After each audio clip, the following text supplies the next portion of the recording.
friends signed up for the same wellness program, walked out with matching meal plans. Same meals, same calorie target, same protein goal. And both followed the plan to the letter. One felt energized, her weight started dropping. She slept better, she felt amazing. And the other? The other was bloated all the time. Her skin broke out, her energy crashed, her mood tanked. So tell me, whose diet was better?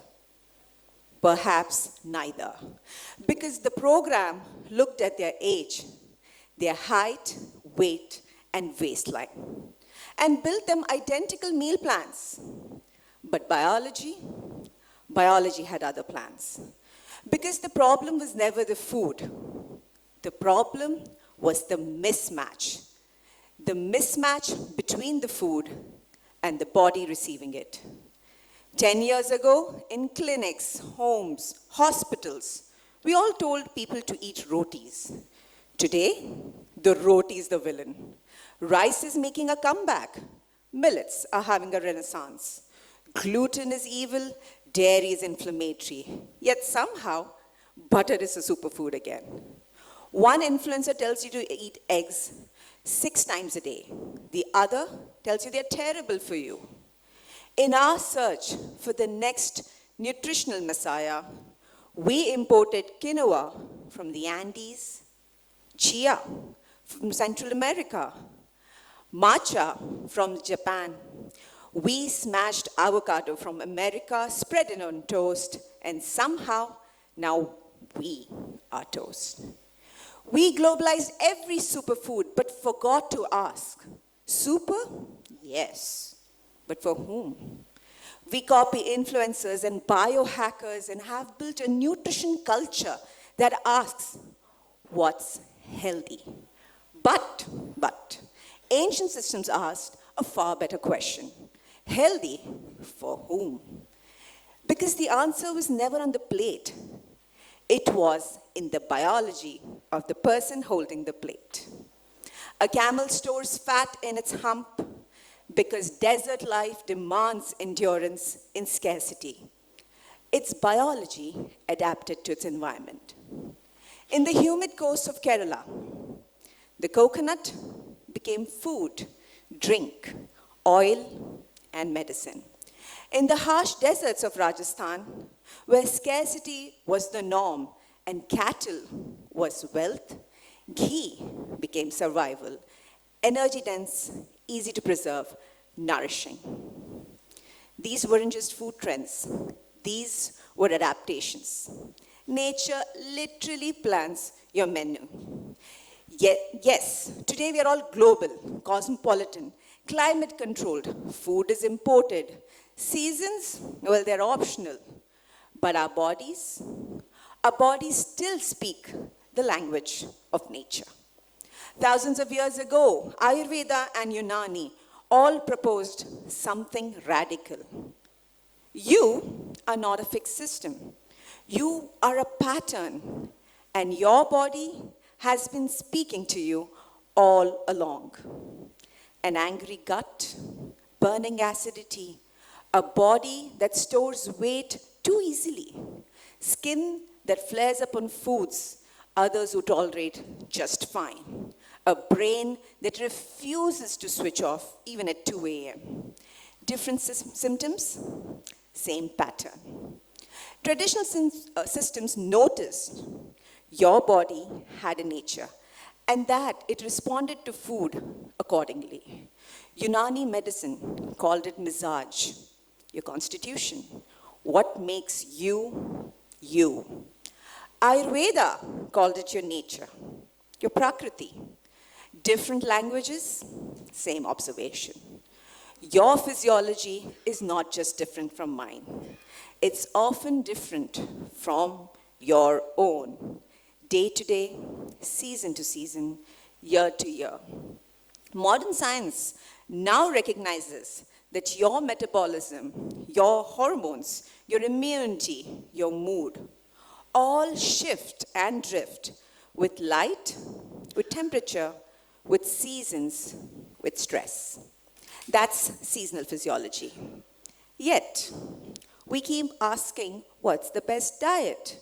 Is it keto? Is it vegan? Is it carnivore? If your body follows seasons, shouldn't your food habits too? How can 8 billion unique bodies across mountains, coastlines, villages, and cities possibly have the same food requirement? I don't want to condemn a diet because diets don't fail. Mismatch does. What works beautifully for one body can disrupt another because every body has its own rhythm and it speaks in the language of its own constitution. So if your body speaks, how do we know what to listen for? Millennia before blood panels, wearables, glucose monitors, physicians across cultures were asking a very specific question. Not what disease does this person have, but what pattern is the body showing? The answer has been staring us in the face, yet hiding in plain sight. A woman came to me frustrated. She was doing everything right. Okay, we got meal prep, gym membership, protein bar, fat-free snacks, skipping meals, chasing every fat loss hack on Instagram. Then you got calorie tracking, salads for lunch, cold smoothie bowls, seed mixes, hitting 10K steps, high-intensity workouts, and yet the weight would not budge. She felt heavy after meals. Her face looked puffy. Her mornings moved in slow motion. Her immunity poor, and her motivation even poorer. Constipation, bloating, dry skin, cracking joints, cold hands, fluid retention, sluggish digestion, brain fog. Again, a mind that would not switch off. Even normal air conditioning made her uncomfortable. Her body was running cold, dry, depleted, and slowly but constantly conserving. Different symptoms, same observation. Not a lack of willpower, definitely not a lack of discipline, just a mismatch between the body and what modern diet culture kept telling her was healthy. So we stopped giving her more restriction, no more fat-free snacks, no more meal skipping, no more punishing cardio. Instead, we brought in warmth, softness, grounding, nourishment, lunches with a spoon of ghee and slow-cooked yakhni, dal khichdi, ajwain tadkas in her food to wake up the gut and move trapped gas, fresh ginger in her meals to ignite the gut and get her digestion moving again. Foods that were already partially digested on the stove, by cooking of course, before her gut had to do all the hard work digesting raw food. And instead of pushing harder, we slowed down. Morning sunlight, walking, strength training, gentle yoga, recovery before intensity. And slowly, her digestion changed, her mornings changed, her mind began to quiet down because the body did not need less food to shed weight. It did not need more discipline. It needed a reason to switch back on. So if your body is running cold, dry, and depleted, you need comforting warmth.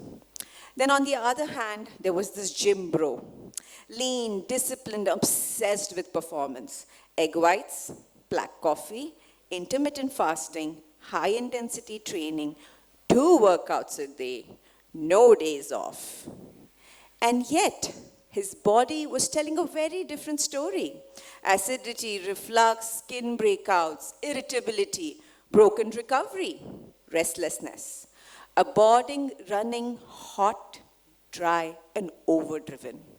Different symptoms, Same observation. Again, not failure, just a mismatch between the body at what was being thought to be healthy. On paper, he looked like peak health, but his biology was overloaded with heat from the coffee, the energy drinks, and the intense workouts. So we shifted his diet toward more cooling, towards more hydrating foods, and we reduced the stimulants to start with.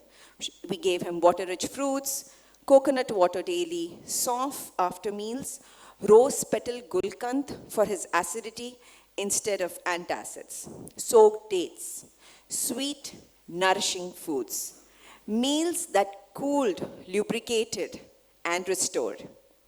And instead of pushing harder, we built recovery into his performance. Better sleep, more rest, especially between intensity.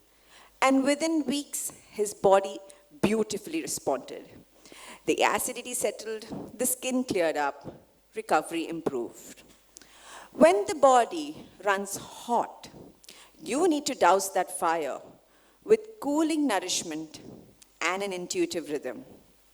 So this food has been classified by its warming, cooling, drying, and moistening qualities.